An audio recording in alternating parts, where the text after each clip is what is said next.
ప్రజలు ఇచ్చిన అర్జీలను పరిశీలించి వాటిని సత్వర పరిష్కారానికి చర్యలు తీసుకోవడం జరుగుతుందని Pithapuram area development authority PD ఏ చైత్రవర్షిణి తెలిపారు. పిఠాపురం మున్సిపల్ గెస్ట్ హౌస్ లో ఏర్పాటు చేసిన పాడా కార్యాలయంలో వివిధ శాఖల అధికారులతో కలిసి పీడీ చైత్రవర్షిణి ప్రజా ఫిర్యాదుల పరిష్కార వేదికను నిర్వహించారు. పిఠాపురం పట్టణం మున్సిపల్ గెస్ట్ హౌస్ లో ఏర్పాటు చేసిన పాడా కార్యాలయంలో వివిధ శాఖల అధికారులతో కలిసి పీడీ చైత్రవర్షిణి ప్రజా ఫిర్యాదుల పరిష్కార వేదికను నిర్వహించారు. ఇందులో భాగంగా ప్రజలు తమ సమస్యల పరిష్కారం కోరుతూ పీడీ చైత్రవర్షిణికి విన్నవించుకున్నారు.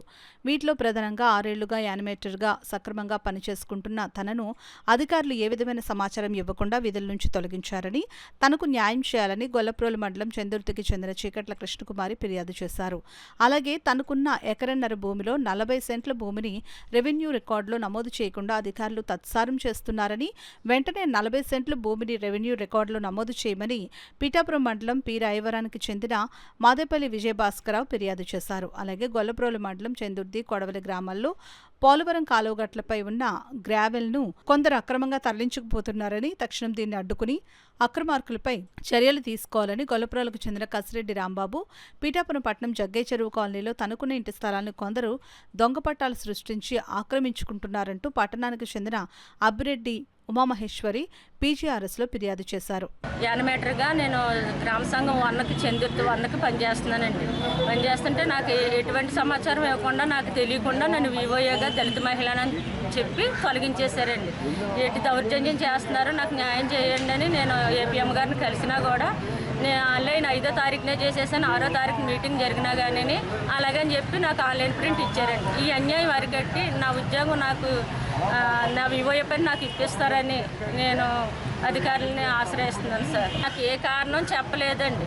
100% పనిచేసేనట్టు వాళ్ళందరికీ తెలుసండి. ఏరియా మార్పు చూపించలేకపోతున్నారండి. అయినా సరే తీసేశారండి. ఎకరం 50 సెంట్ల భూమి వారి తల్లిదండ్రులు వారికి రాసిచ్చారు. అందులో ఎకరం 10 సెంట్లే చూపిస్తున్నారు, 40 సెంట్లు చూపించట్లేదు. సబ్ డివిజన్ చేయమని సర్వేకి డబ్బులు కట్టడం కూడా జరిగింది. ఆ డబ్బులు కాలయాపన చేశారు కానీ సబ్ డివిజన్ చేయట్లేదు. కారణం ఏంటో తెలియట్లేదు. మాకు ఇప్పుడు ఎకరం 50 సెంట్ల భూమి మాదేపల్లి విజయభాస్కరరావు గారి పేరు మీద ఆన్లైన్లో ఎక్కించాలని ఎన్నిసార్లు చెప్పినా వాళ్ళు దాని స్పందన ఏమీ లేదు. కాబట్టి అందుకని మేము ఈరోజు స్పందనకు వచ్చి స్పందనలో పిటిషన్ ఇవ్వడం జరిగింది. మాకు ఎకరం 50 సెంట్ల భూమి సబ్ డివిజన్ చేసి మాకు పాస్బుక్ ఇప్పించవలసిందిగా కోరుతున్నాం. స్వామి హెండ్కో అనే కొంతమంది బ్యాచ్ బయలుదేరారండి. అక్కడ స్థానిక రాజకీయ నాయకుల అండదండలతో ఈ పేదల ఇళ్లకు పునాదులు కానీ ఒక్కో ట్రక్కు 1500, 2000 అమ్ముతున్నారండి. ట్రాక్టర్ అమ్ముతున్నారు. ఇదేమిటి అని ప్రశ్నిస్తే మాకు రాజకీయ నాయకుల అండదండలు ఉన్నాయి అని స్థానిక జనసేన పార్టీ నాయకుడు అక్కడ బహిరంగంగా దీనికి అవినీతి ఈ అక్రమాలకు పాల్పడి అడ్డాగా మార్చుకున్నాడు. అక్కడ చందుర్తిలో ఒకటి కాదండి, అన్ని అక్రమాలు జరుగుతున్నాయి ఈ జనసేన పార్టీ నాయకుడి వల్ల.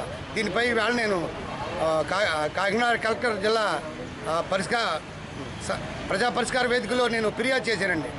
నేను ఒక పౌరుడిగా నేను దీన్ని అధికారులని చర్యలు చేపట్టాలని నేను ఫిర్యాదు చేశాను.